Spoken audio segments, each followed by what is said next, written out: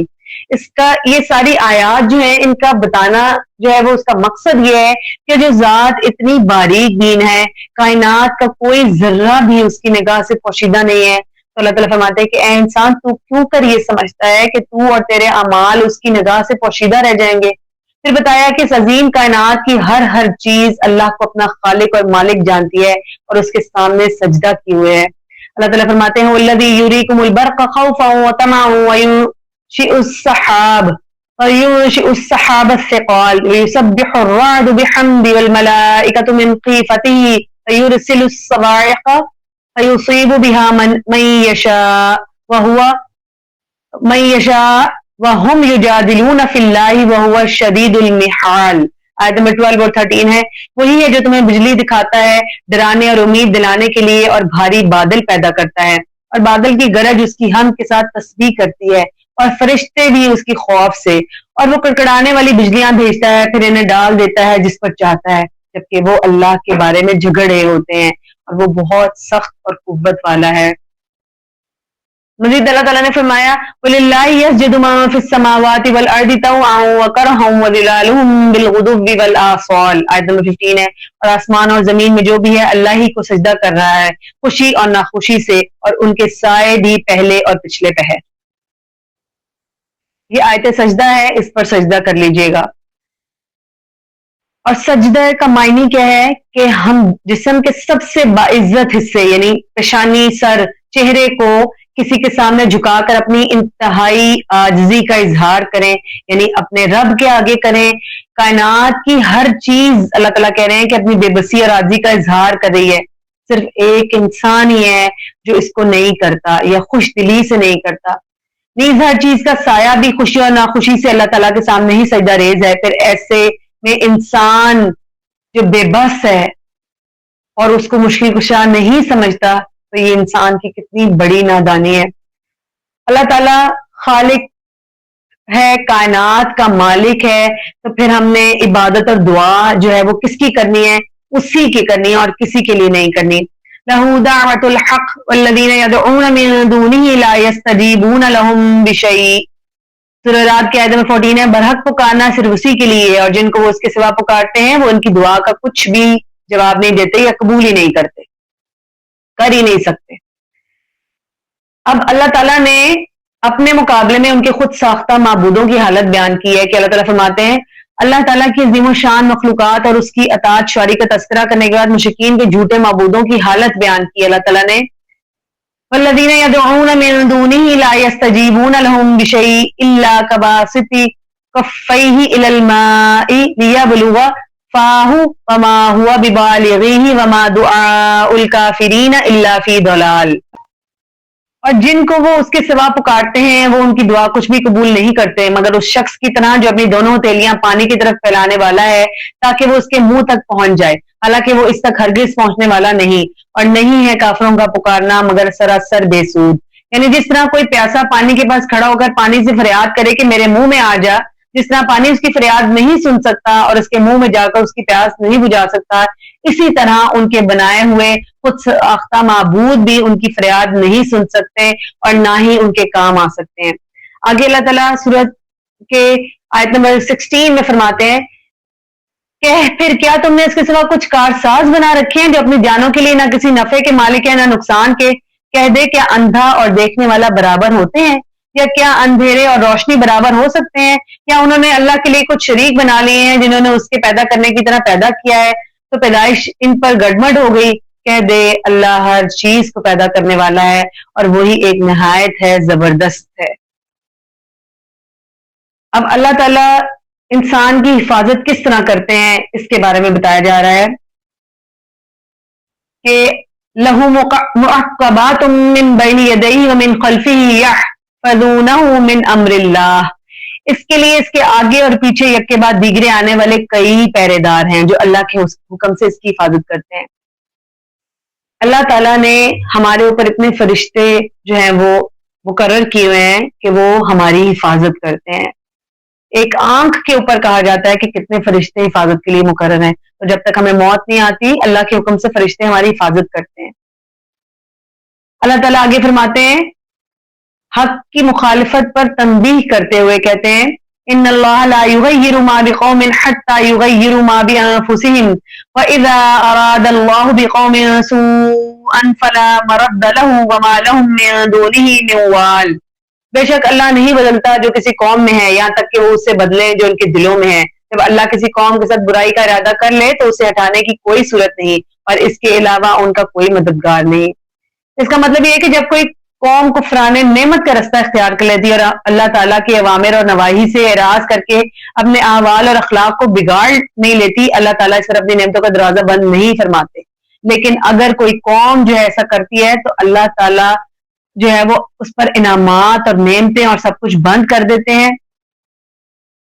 تو پھر وہ ہے کہ اللہ تعالیٰ سے بالکل دور ہو جاتے ہیں، پھر اللہ تعالیٰ بھی ان کو چھوڑ دیتے ہیں۔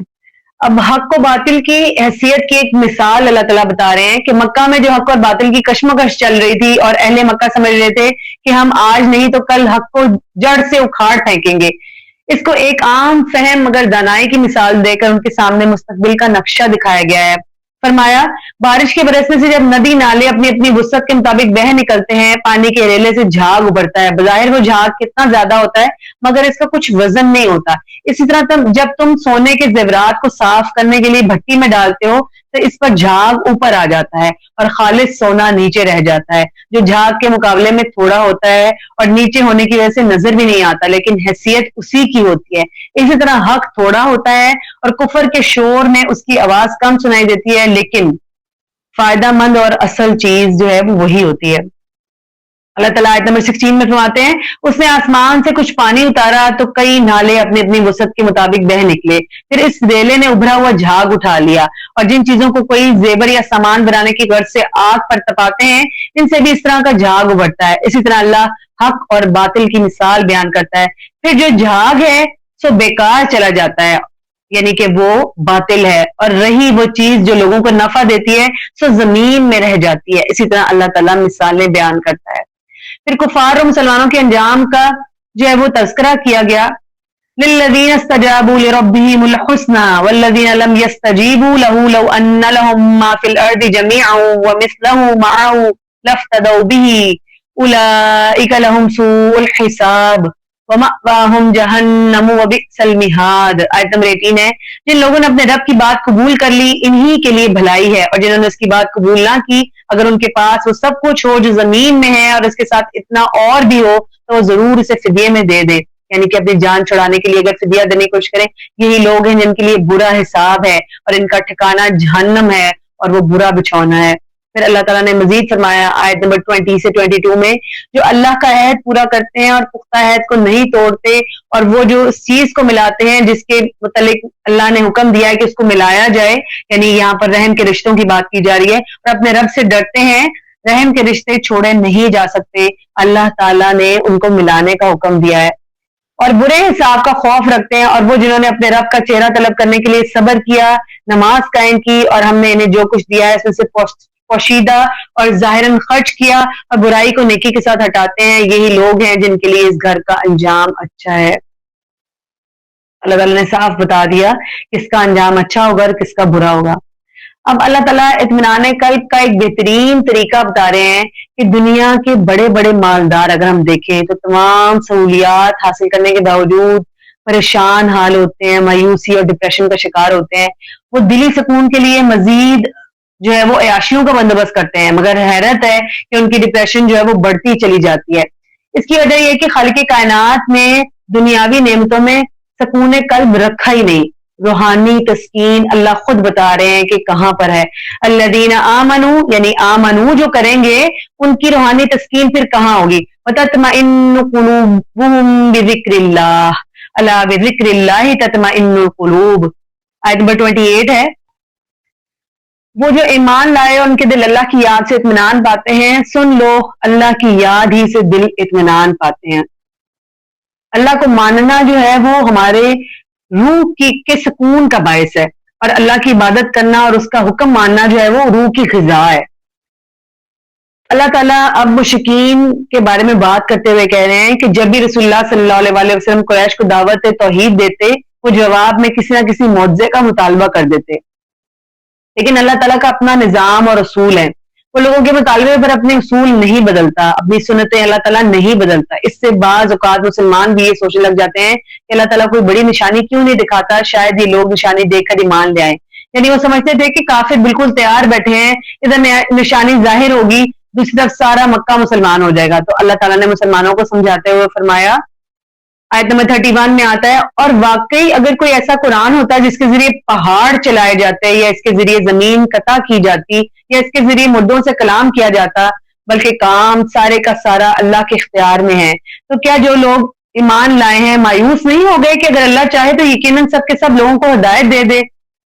اور وہ لوگ جنہوں نے کفر کیا ہمیشہ اس حال میں رہیں گے کہ انہیں اس کی وجہ سے جو انہوں نے کیا کوئی نہ کوئی سخت مصیبت پیش آتی رہے گی، یا ان کے گھر کے قریب اترتی رہے گی، یہاں تک کہ اللہ کا وعدہ آ جائے، یعنی قیامت۔ بے شک اللہ وعدے کی خلاف ورزی نہیں کرتا، قیامت آ جائے یا ان کی موت آ جائے۔ تو اللہ تعالیٰ فرما رہے ہیں کہ کوئی بھی یہ معجزہ جو یہ مطالبہ کرتے ہیں، یہ ایمان سے پہلو تہی کرنے کے لیے یہ مطالبات کرتے ہیں۔ ان کی سوچ یہ ہے کہ نہ نبی معجزہ لا سکے گا اور نہ ہمیں ایمان لانے کے لیے مجبور کرے گا۔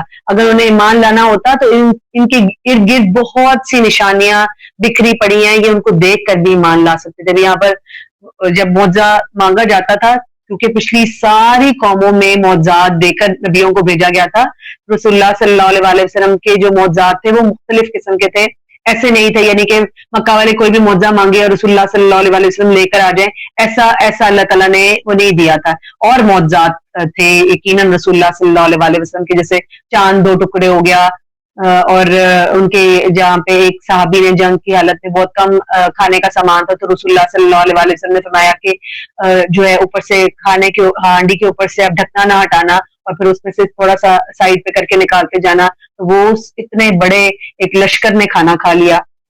اس کے علاوہ رسول اللہ صلی اللہ علیہ وسلم کا روب جو تھا وہ 1 مہینے کی مسافت سے جو ہے وہ دشمنوں کے دلوں پہ ڈال دیا جاتا۔ پھر رسول اللہ صلی اللہ علیہ وسلم کے ہاتھوں میں کنکریوں نے تسبیح کی۔ اس کے علاوہ اور بہت سے معجزات ہیں رسول اللہ صلی اللہ علیہ وسلم کے، لیکن فتح مکہ کے اوپر بھی معجزہ تھا بہت بڑا کہ فتح جنگ کے بغیر ہو گئی، اللہ تعالیٰ نے یہ جو ہے وہ رکھا۔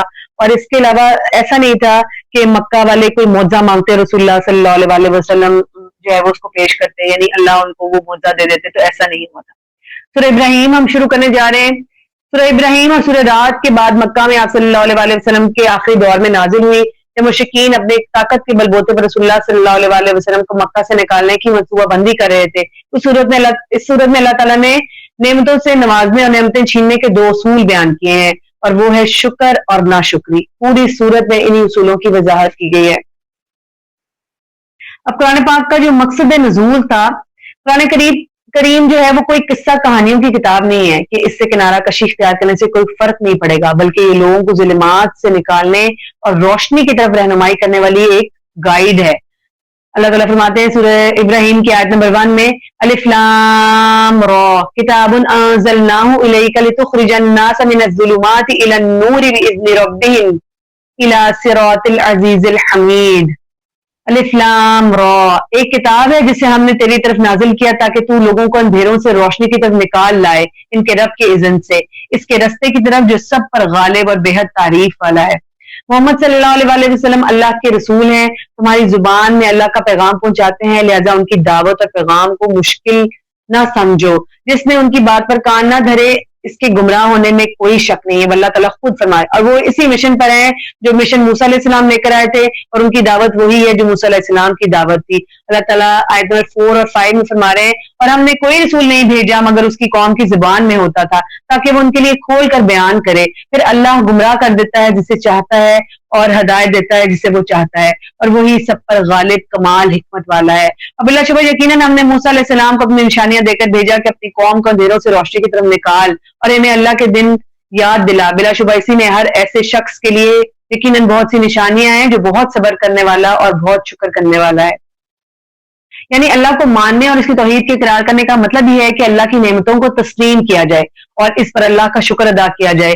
شکر ادا کرنے سے نعمتوں میں اضافہ ہوتا ہے اور ناشکری باعث عذاب ہے. اللہ تعالیٰ کی نعمتوں میں سب سے بڑی نعمت ایمان ہے. جو شخص اس نعمت کو تسلیم کرتا ہے اللہ تعالیٰ انہیں دنیا اور آخرت کی کامیابیوں سے نوازتا ہے. اور جنہوں نے ناشکری کی، ایمان لانے سے انکار کیا اور انبیاء کی مخالفت کی، تو تاریخ ان کی تباہ کن داستانوں سے بھری پڑی ہے، اور ہم پیچھے پچھلے پارے میں جو ہے وہ پڑھ کے آئے ہیں. اب نعمتوں میں زیادتی اور کمی کا اصول اللہ تعالیٰ بتا رہے ہیں کہ اہل مکہ رسول اللہ صلی اللہ علیہ وسلم کے پیغام کو اس لیے رد کر رہے تھے کہ ان کے پاس مال و دولت وافر تھی، جس نے ان کے اندر تکبر پیدا کر دیا تھا. اسی وجہ سے وہ غریب صحابہ کرام رضی اللہ عنہم کو نفرت کی نگاہ سے دیکھتے تھے اور ان کے ساتھ بیٹھنے کو پسند بھی نہیں کرتے تھے. وہ کہتے تھے کہ یہ دین ایسا ہے کہ سارے لوگ غریب کیوں ہیں اس میں. انہیں تنبیہ کرتے ہوئے نعمتوں میں کمی اور زیادتی کا ایک اصول بیان کیا گیا. فرمایا اللہ تعالیٰ نے وَإِذْ تَأَذَّنَ رَبُّكُمْ لَئِن شَكَرْتُمْ لَأَزِيدَنَّكُمْ وَلَئِن كَفَرْتُمْ إِنَّ عَذَابِي لَشَدِيدٌ. آیت نمبر 7 ہے. اور جب تمہارے رب نے صاف اعلان کر دیا کہ بے شک اگر تم شکر کرو گے تو میں ضرور تمہیں زیادہ دوں گا، اور بے شک اگر تم ناشکری کرو گے تو بلا شبہ میرا عذاب یقیناً بہت سخت ہے. یعنی اگر تم اللہ کے حکم کے سامنے سر تسلیم خم کرو گے تو وہ تمہارے مال و دولت اور انعام و اکرام میں اضافہ کرے گا، اور اگر تمہاری موجودہ روش میں کوئی فرق نہ آیا تو بہت جلد اللہ تعالیٰ تمہیں ان نعمتوں سے محروم کر کے بھوک اور خوف کے عذاب میں مبتلا کر دے گا. فرعون، قوم نوح، قوم عاد اور سمود کی تاریخ تمہارے سامنے ہے. پہلے انہیں اللہ نے اپنی نعمتوں سے سرفراز کیا، لیکن جب انہوں نے ناشکری کی. شکر کیا ہوتا ہے؟ اللہ کی دی ہوئی نعمتوں کو اسی کے راستے میں اچھے طریقے سے استعمال کیا جائے. لیکن جب انہوں نے ناشکری کی، روش اختیار کی اور اللہ کے انبیاء کی بات ماننے سے انکار کر دیا تو تباہی اور بربادی ان پر مسلط کر دی گئی.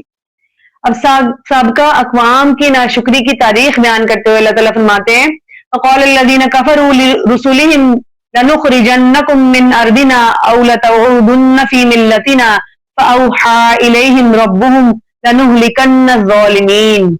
آیت نمبر 13 میں اللہ تعالیٰ فرماتے ہیں ان لوگوں نے جنہوں نے کفر کیا اپنے رسولوں سے کہا ہم ہر صورت تمہیں اپنی زمین سے نکال دیں گے کہ لازماً تمہیں ہماری ملت میں واپس آنا ہوگا. تو ان کے رب نے ان کی طرف وحی کی کہ یقیناً ہم ان ظالموں کو ضرور ہلاک کریں گے. اس کے برعکس اپنے بابا ابراہیم علیہ السلام کی زندگی پر غور کرو. وہ اسی پیغام توحید کی وجہ سے اپنے آبائی وطن عراق سے نکال دیے گئے تھے. جب وہ وہاں سے نکلے تو خالی ہاتھ. ابراہیم علیہ السلام نے پوری قوم میں اکیلے وہی تھے جنہوں نے اللہ کو کائنات کی نشانیوں سے پہچانا تھا، اور اس کے بعد ان کے باپ نے ان کو نکال دیا. تو جب وہ نکلے تھے تو ان کے پاس کچھ بھی نہیں تھا، اکیلے. اور انہوں نے کیا کہا تھا؟ ان ربی سیہدین، مجھے امید ہے کہ میرا رب مجھے رستہ دکھائے گا اور مجھے ہدایت دے گا. اللہ تعالیٰ نے اسی توحید کی بدولت انہیں سب کچھ عطا فرمایا. پھر جب انہوں نے اپنی بیوی ہاجرہ اور ننھے اسماعیل علیہ السلام کو مکہ کی بیابوگیا وادی میں چھوڑا تو اللہ سے ان کے لیے امن اور رزق کی دعا کی. آیت نمبر 35 سے 37 میں آتا ہے اور جب ابراہیم علیہ السلام نے کہا اے میرے رب اس شہر کو امن والا بنا دے، مجھے اور میرے بیٹوں کو بچا کر رکھ کہ ہم بتوں کی عبادت نہ کریں. اے میرے رب بے شک انہوں نے بہت سے لوگوں کو گمراہ کر دیا.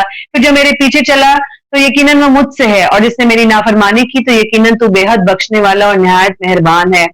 اے ہمارے رب بے شک میں نے اپنی کچھ اولاد کو اس وادی میں آباد کیا ہے جو کسی کھیتی والی نہیں، یعنی کہ مکہ کا جو تھا وہ کالے سیاہ پہاڑ اور ریتلا علاقہ تھا جو کسی کھیتی والی نہیں ہے، تیرے حرمت والے گھر کے پاس. اے ہمارے رب تاکہ وہ نماز قائم کریں سو کچھ لوگوں کے دل ایسے کر دے کہ ان کی طرف مائل رہے، اور انہیں پھلوں سے رزق عطا فرما تاکہ وہ شکر کرے.